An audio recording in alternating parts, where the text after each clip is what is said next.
صاحب ایمان شخص وہ اپنی علامات سے پہچانا جائے گا، اگرچہ صبح قیامت تو یہ دیکھا جائے گا کہ اس کے اندر ایمان کتنا تھا، گہرائی کتنی تھی، لیکن روزمرہ کے معاملات کے اندر اسے خود بھی سمجھنا چاہیے، خود بھی اپنا اسے محاسبہ کرنا چاہیے کہ میرے اندر ایمانداری کتنی ہے اور میں مومن کتنا ہوں، اس بات پر اسے غور کرنا چاہیے۔ قرآن مجید کی مختلف آیات کے اندر اللہ تعالیٰ نے صاحب ایمان لوگوں کی علامات کو اور نشانیوں کو بیان فرمایا ہے۔ آپ سورہ بقرہ پڑھیں گے تو ھدی للمتقین الذین یؤمنون بالغیب ویقیمون الصلاۃ ومما رزقناہم ینفقون، یہ علامات صاحب ایمان کی بیان کی۔ سورہ مومنون کے آغاز میں اللہ تعالیٰ نے صاحب ایمان لوگوں کی علامات کو بیان کیا، مختلف جگہوں پر مختلف انداز میں۔ قرآن حکیم کے اندر صاحب ایمان لوگوں کے تذکروں کو اللہ کریم نے بیان فرمایا۔ میں نے سورہ انفال کا ایک مقام آپ کے سامنے تلاوت کیا ہے۔ ان آیات کے اندر اتر کر ان کی گہرائی میں غور کر کے اور ان آیات کے اندر اللہ تبارک و تعالیٰ نے جو انداز کریمانہ اپنے کلام میں اختیار فرمایا ہے، اور جس خوبصورت پیرائے میں اور جس خوبصورت ترتیب میں اور جس حسن معنوی کے ساتھ قرآن مجید نے بندہ مومن کی شانوں کو بیان فرمایا ہے، اس پہ ذرا اتر کر دیکھیں، اس کا ذرا کیف لے کر دیکھیں۔ فرمایا انما المؤمنون الذین اذا ذکر اللہ وجلت قلوبہم، فرمایا بے شک ایمان والے تو وہ لوگ ہیں جب اللہ کا ذکر کیا جاتا ہے تو ان کے دل ڈر جاتے ہیں۔ وجلت قلوبہم، اللہ تعالیٰ کے جلال کے ساتھ ان کے دل ڈرتے ہیں، ہیبت زدہ ہو جاتے صرف اللہ کا ذکر کر دینے سے ہی۔ اور قرآن مجید کا حسن دیکھیں، یہ نہیں فرمایا بندے ڈر جاتے ہیں، وجلت قلوبہم، ان کے دل ڈر جاتے ہیں، ان کے دلوں پر ہیبت طاری ہو جاتی، ڈر جاتے۔ وَإِذَا تُلِيَتْ عَلَيْهِمْ آيَاتُهُ زَادَتْهُمْ ایمانا، اور فرمایا جب اللہ کی آیتیں ان پر تلاوت کی جاتی ہیں تو ان کا ایمان ترقی پا جاتا ہے۔ اللہ کا ذکر ہو تو دل ڈر جاتے ہیں، قرآن مجید پڑھا جائے تو ایمان ترقی پذیر ہو جاتا ہے، مضبوط ہو جاتا ہے، اس کے اندر اللہ تبارک و تعالیٰ کیف میں اضافہ کر دیتا ہے۔ یہ صاحب ایمان آدمی کی شان ہے۔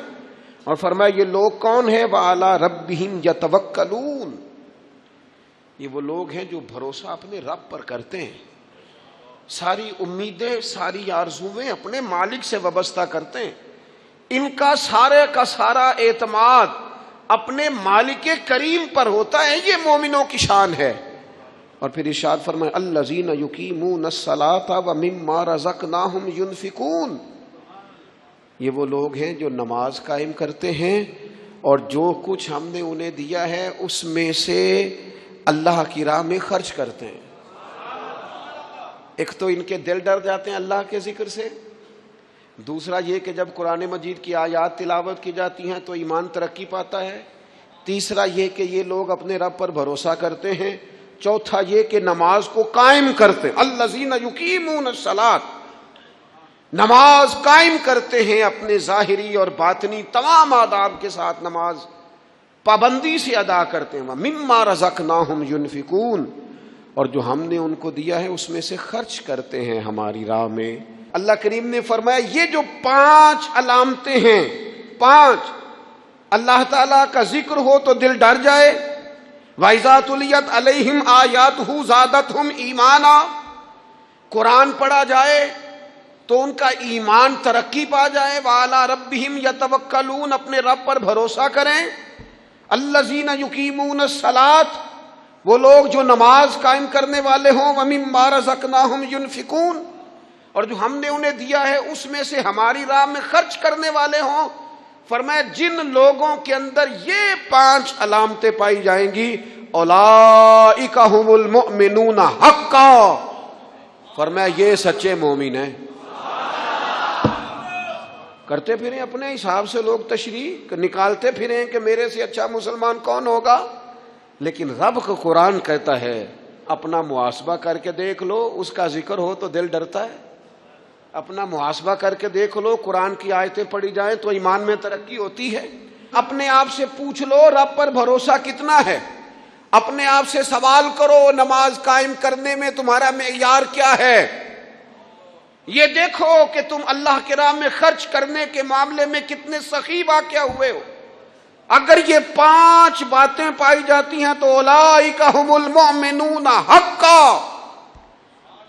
میرا رب فرماتا ہے یہ وہ سچے مومن ہیں جنہیں رب سچا مومن فرماتا ہے. یہ اللہ کا فیصلہ ہے کہ اولئک ھم المؤمنون حقا. یہ سچے مومن ہیں, یہ سچے مومن ہیں, یہ سچے مومن ہیں.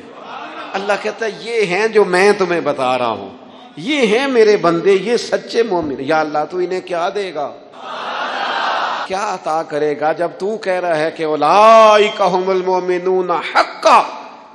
یہ سچے, یہ قرآن مجید کا مزہ تو لو یار کتنا زیادہ ہے.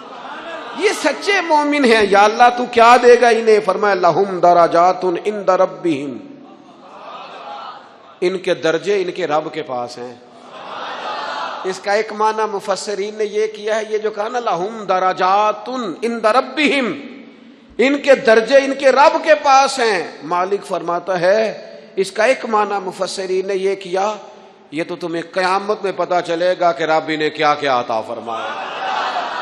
لہم درجات عند ربہم, تمہیں کیا بتائیں اللہ انہیں کیا دے گا, ان کے درجے ان کے رب کے پاس ہیں. اس نے لکھ دیا ان کا اجر, طے کر دیا ان کا انعام.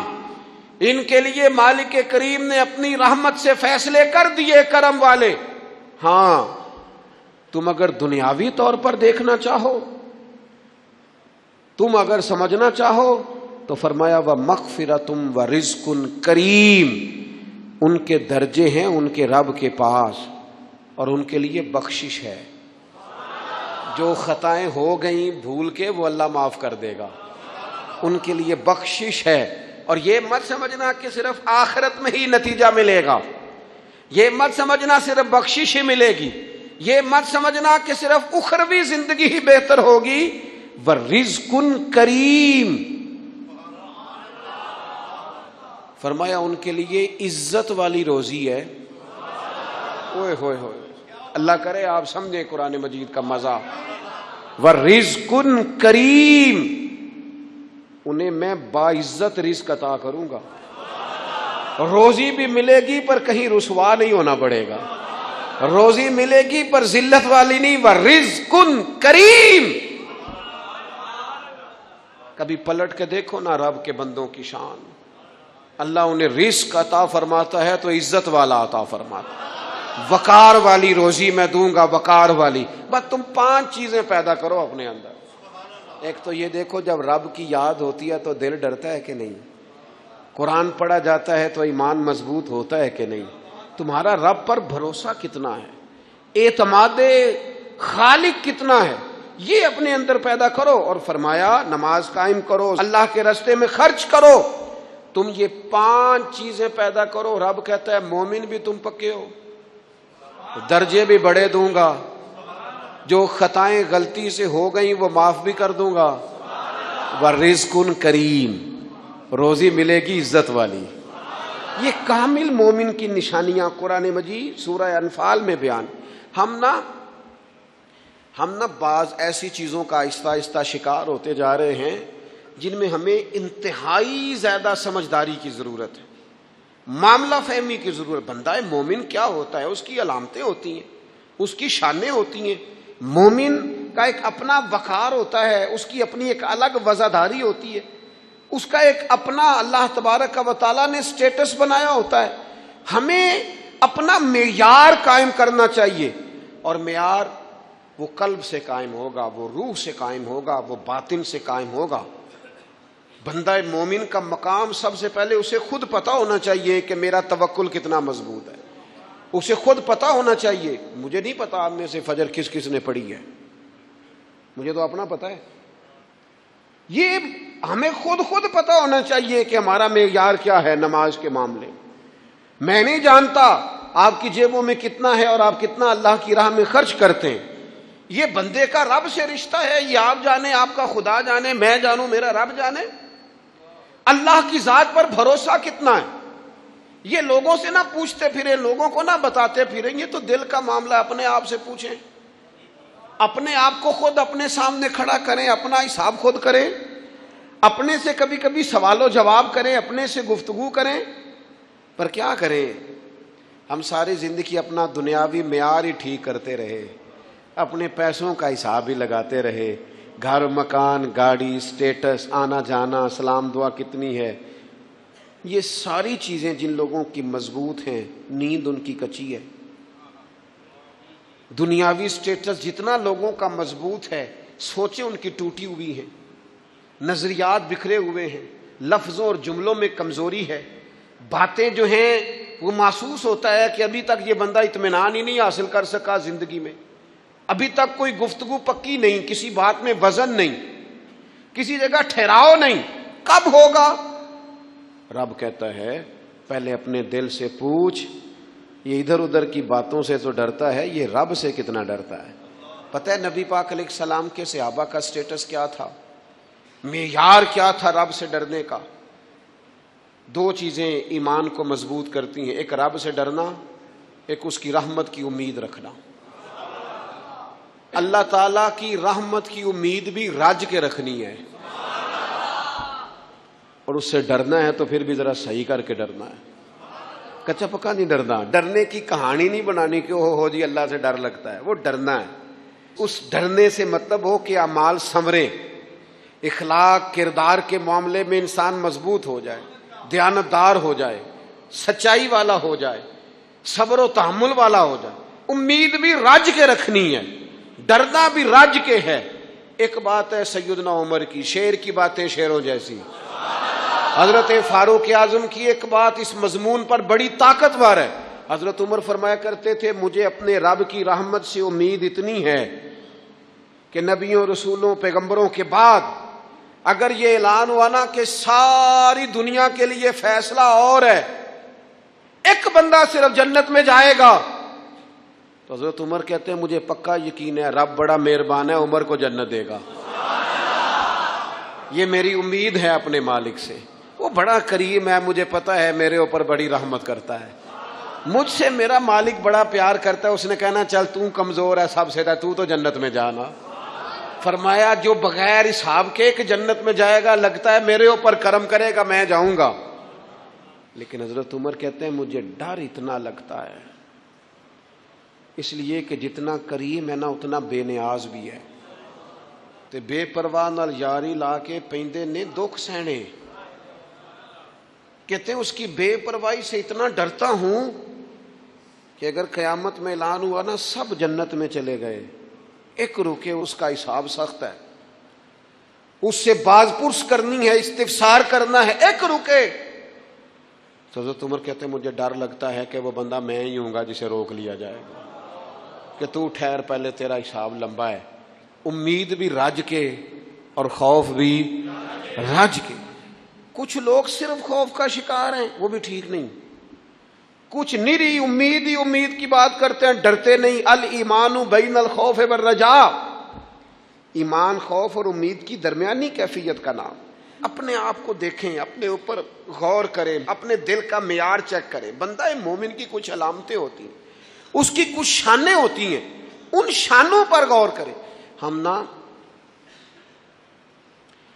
جب تک اپنے باطن کو مضبوط نہیں کر لیتے، جب تک ہم روحانیت کی مضبوطی اپنے اندر پیدا نہیں کر لیتے، اور جب تک ہم روحانی طور پر طاقتور نہیں ہو جاتے، آپ لاکھوں روپے کا جوڑا پہن لیں اور آپ کا قد بڑا اونچا ہو اور آپ کا چہرہ بڑا روشن ہو، لیکن اندر اگر نور نہیں ہے نا میرے دوست، تو لوگ تو ہو سکتا ہے آپ کی فوٹو بڑے شوق سے کھینچیں کہ بڑا قد کاٹ ہے، لیکن آپ بے قرار ہیں۔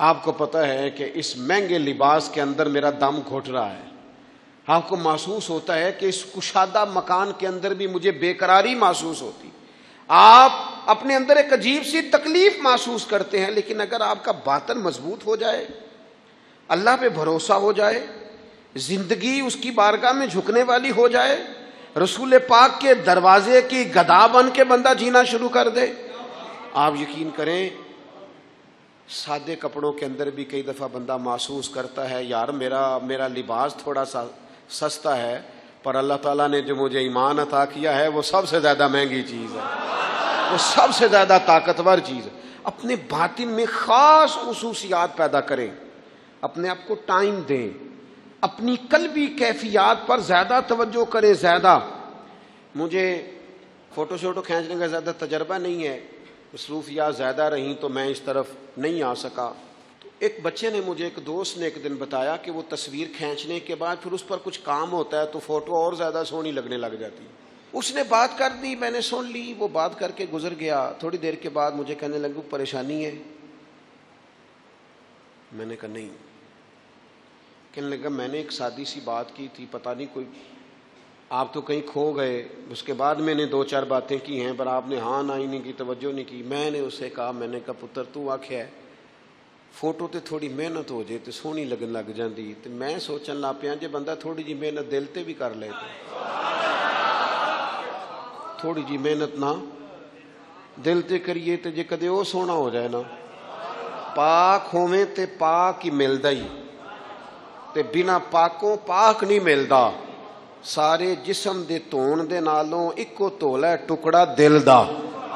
اگر تھوڑی سی محنت روح پہ ہو جائے، تھوڑی سی اندر تھوڑی توجہ کرے، وہ اگر تھوڑا چمکدار ہو جائے نا، کچھ غلاظتیں، کچھ نفرتیں، کچھ قدورتیں، کچھ عداوتیں، کچھ تکبر، کچھ حسد، کچھ بددیانتیاں، کچھ یہ چیزیں تھوڑی نکل جائیں، آپ یقین کریں بڑا چمکدار ہو جائے دل، بڑا سونا ہو جائے، بڑا حسین ہو جائے۔ یہ باطن ٹھیک ہو جائے نا تو اللہ کی ساری مخلوق حسین لگنے لگ جاتی ہے۔ بندے کو نا کچھ عجیب سی کیفیات سے اللہ مالا مال کرتا ہے، اسے کوئی اللہ تعالیٰ ایسا انشراح صدر دیتا ہے، دل کو ایسا ٹھنڈا کرتا ہے، سکون نصیب ہو جاتا ہے۔ نبی اکرم نور مجسم شفیع معظم صلی اللہ تعالی علیہ وآلہ وسلم سے پوچھا گیا، یا رسول اللہ ایمان کیا ہے؟ ایک کیفیت کا نام ہے نا، ایمان کی صورت تو نہیں ہوتی، ایمان کا روپ تو نہیں ہوتا، وہ مجسم شکل میں تو نہیں ہوتا، ایک باطنی کیفیت ہے نا۔ یا رسول اللہ صلی اللہ تعالی علیہ وسلم آپ سب سے اعلیٰ، اس کا معیار آپ ہی جانتے، کریم بتا دیجئے، بندہ نوازی فرمائیے ایمان کیا ہے؟ تو نبی اکرم صلی اللہ تعالی علیہ وسلم نے فرمایا، جب تمہاری نیکی تمہیں خوش کرنے لگے اور جب تمہارا گناہ تمہیں غمگین کرنے لگے تو مطلب یہ ہے کہ تم مومن ہو۔ اور اگر گناہ کر کے بھی تم غمگین نہیں ہوتے، تکبر کر کے بھی تم غمگین نہیں، حسد کر کے بھی غمگین نہیں، حرام کھا کے بھی غمگین نہیں، لوگوں کا دل توڑ کے بھی غمگین نہیں، کسی کے حق پہ قبضہ کر کے بھی تمہیں غم کوئی نہیں، بہت سارے لوگوں کو بیوقوف سمجھ کر، نادان سمجھ کر، احمق کہہ کر، جاہل کہہ کر، عزتیں اتار کر بھی تم غمگین نہیں ہوتے، تو اس کا مطلب ہے تم نے معیار ایمان کو نہیں پایا۔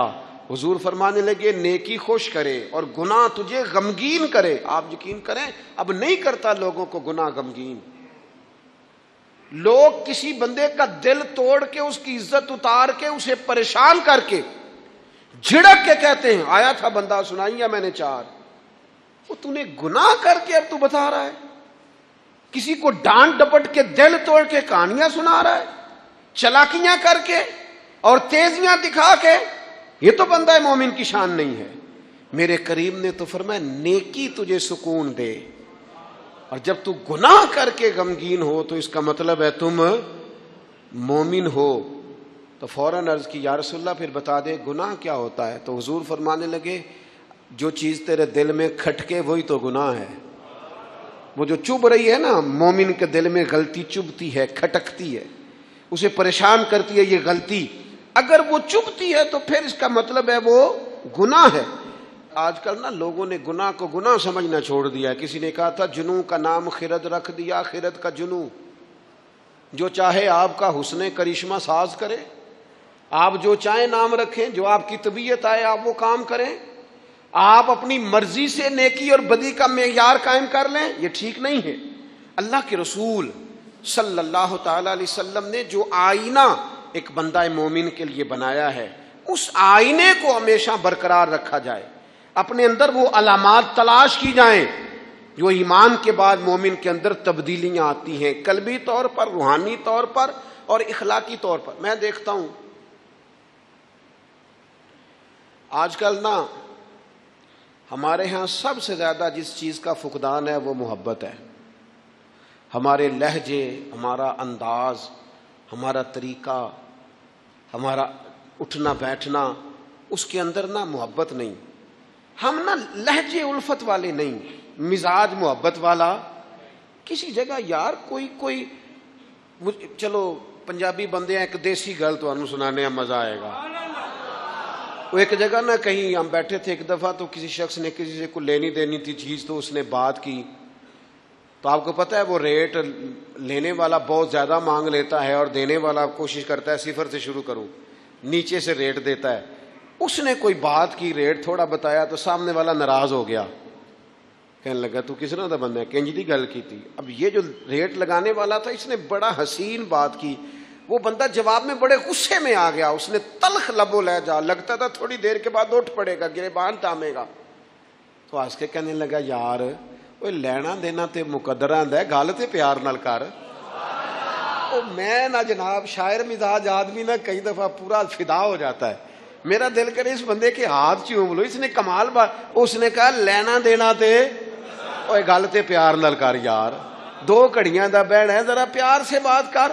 کیا ہو گیا تجھے، ملنے آئے ہیں، غنیمت جانیے مل بیٹھنے کو، جدائی کی گھڑی سر پر کھڑی ہے، ابھی الارم بجے گا اٹھ کے تو اپنے گھر میں اپنے گھر۔ او بات تو پیار سے کر، او بول تو محبت کے ساتھ، سودا دینا بیچنا لینا الگ بات، او تو بولا تو ٹھیک کر، تیرا لہجہ تو ٹھیک ہو، تیری گفتگو تو ٹھیک ہو۔ لو سنو نا کیا کہا مدینے والے محبوب نے، کیا بات ہے میرے کریم رسول کی۔ حضور نے بات کھول کر بیان کر دی، مشکات میں موجود ہے۔ حضور فرمانے لگے اللہ کو ماننے والا، میرا کلمہ پڑھنے والا، فرمایا جو مومن ہوتا ہے نا، مومن ہوتا ہی الفت والا ہے، مومن ہوتا ہی محبت والا ہے۔ مومن اور محبت یہ لازم و ملزوم ہے، مومن اور محبت یہ ایک چیز کے دو نام ہیں۔ حضور فرمانے لگے مشکات میں حدیث ہے، فرمایا مومن ہوتا ہی محبت والا ہے، فرمایا اس بندے میں کوئی خیر ہی نہیں، نہ کسی سے پیار کرے نہ کوئی اس سے پیار کرے، جو نہ پیار کرے نہ اس سے پیار کیا جائے اس میں خیر ہے ہی کوئی نہیں۔ مومن جو ہے نا، مومن وہ پیار کرتا بھی ہے اور مومن سے پیار کیا بھی جاتا ہے۔ اپنی زندگی کو تلخی، مومن کی شان نہیں تلخ تلخ رہنا، ناراض ناراض رہنا، بے چین سا رہنا، ہر وقت شکوے کرنے، ناراض وقت گزارنا، ہر وقت کوئی نہ کوئی اعتراض کا دروازہ کھول کے رکھنا، ہر وقت کوئی نیا شکوہ، کوئی نئی بات کھول کے رکھنا، اس سے نکل آؤ یار۔ پیار جو ہوتا ہے نا وہ دنیا کو سنوار دیتا ہے، محبت جو ہوتی ہے نا اس کے اندر بڑا مزہ ہوتا ہے، اس میں بڑا کیف ہوتا ہے۔ اس لیے اپنے لہجوں سے تلخیوں کو نکالیں۔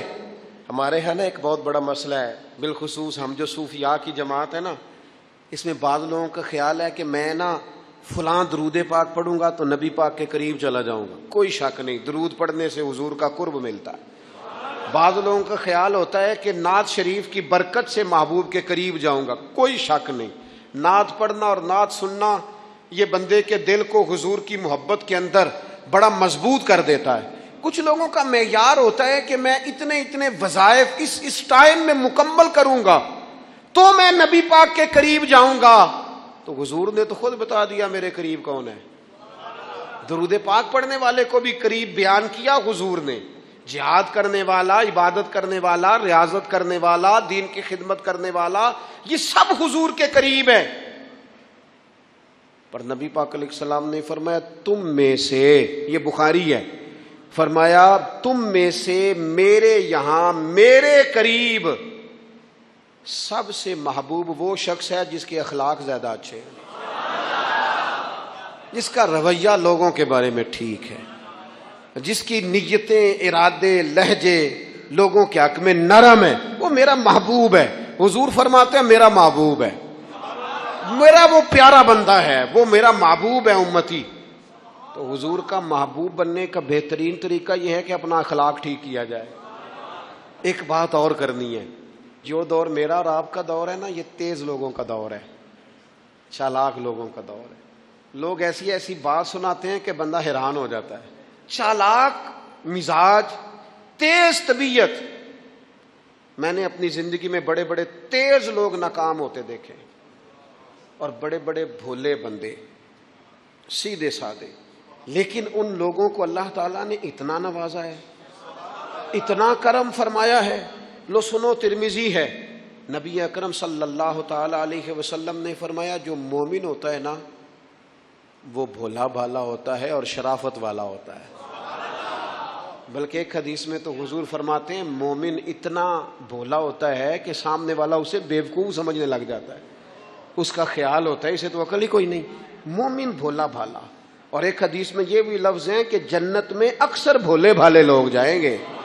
یہ جو تیزیاں ہیں نا، انسان کا سمجھدار ہونا اور بات ہے، انسان کا تدبر والا ہونا، فہم و فراست والا ہونا اور بات، لیکن چلاک ہونا، مکار ہونا، شیشے میں اتارنا، لوگوں کو اپنے قابو میں کرنے کی کوشش کرنا، اس کو شریعت پسند نہیں کرتی۔ تو نہ بندوں کو چلاکی کر کے قابو نہ کر، محبت سے قابو کر، اخلاق سے قابو کر۔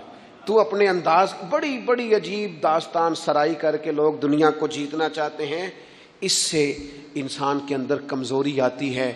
کچھ جگہ ایسی ہوتی ہیں جہاں تیزیاں، مجھے ایک بات میرا بڑا دل کر رہا ہے، کر لوں، ٹائم تھوڑا رہ گیا ہے۔ حضرت خواجہ معین الدین صاحب چشتی رحمۃ اللہ علیہ نا، خواجہ قطب الدین صاحب بختیار کاکی رحمۃ اللہ علیہ سے ملنے کے لیے یہاں آئے، دلی میں اپنے مرید سے ملنے۔ سب لوگوں سے ملاقات ہوئی تو ایک شخصیت ایسی تھی جن سے خواجہ صاحب کا خیال تھا ملاقات ہوگی، لیکن ملاقات نہ ہو سکی۔ خواجہ صاحب خود ملنے چلے گئے، وہ بھی کوئی دینی تعارف رکھتے تھے۔ آپ نے فرمایا ملنے کیوں نہیں آئے؟ وہ کہنے لگے کیسے ملنے آتا، یہاں میرا بڑا روب تھا، مجھے لوگ جانتے تھے، لیکن آپ نے قطب الدین کو یہاں بٹھا دیا ہے، سب لوگوں کی توجہ ہی ان کی طرف ہو گئی ہے، تو میں کیسے ملنے آتا؟ خواجہ معین الدین صاحب رحمۃ اللہ علیہ خواجہ قطب صاحب سے فرمانے لگے بیٹے، کسی کا دل توڑ کے کام نہیں کیا جاتا دین کا، تو سامان باندھ چلے، تو میرے ساتھ اجمیر چل، دلی رہنا ہی نہیں۔ ہم نے کہا حضور جو حکم ہو۔ انہوں نے سارا سامان سمیٹا، اونٹوں پہ رکھا، روانگی ہونے لگی۔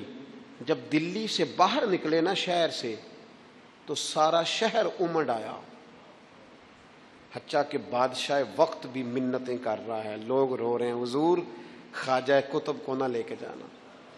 اس شخص کے درد نے پورے شہر کو درد والا بنا دیا، اس کی تہجد کے وقت کی دعاؤں نے بڑے لوگوں کو مسلح پہ کھڑا کر دیا۔ اس شخص کا اللہ پر بھروسہ بڑے لوگوں کو ایمان کو تقویت دیتا ہے۔ حضور مہربانی کریں نہ لے کے جائیں۔ اتنے سارے لوگ رونے لگے اور رنگ اور ہو گیا۔ تو حضرت خواجہ معین الدین صاحب فرمانے لگے پتر سامان اتارو، مصلی بچھاؤ، دلی میں رہنا ہے۔ یہ بھی ایک پیغام ہے، اسے بھی آپ نے یاد رکھنا ہے۔ تو خواجہ قطب الدین صاحب کہنے لگے حضور آپ نے فرمایا تھا کسی کا دل توڑ کے نہیں رہنا۔ فرمانے لگے اتنے سارے لوگوں کا دل ٹوٹنے سے بچاتے بچاتے کسی ایک کا ٹوٹ بھی جائے تو خیر ہے۔ اب کسی ایک کا دل بچاتے ساری دنیا کا دل توڑ دیں، اللہ کرے آپ کو اس بات کی بھی سمجھ آئے۔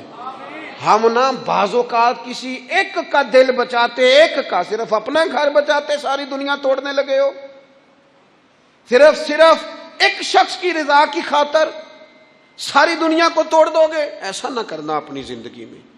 یہ مت دیکھنا کہ کسی ایک دو تین بندوں کے نفع کے لیے امت کا، قوم کا، ملت کا نقصان کر دو، یہ کام کبھی نہ کرنا۔ ذاتی مفادات کو ہمیشہ چھوڑ کے قومی، دینی اور ملی مفادات کو مقدم رکھنا۔ جو لوگ قومی مفادات کی بات کرتے ہیں نا، وہ لوگ دنیا کے اندر خیر بانٹا کرتے ہیں، لیکن ہم اکا دکا چند ایک لوگوں کی خوشنودی کے لیے پوری ملتوں کو تباہ کرتے ہیں، یہ کام کبھی نہ کرنا۔ اللہ ہمیں سمجھنے کی توفیق عطا فرمائے۔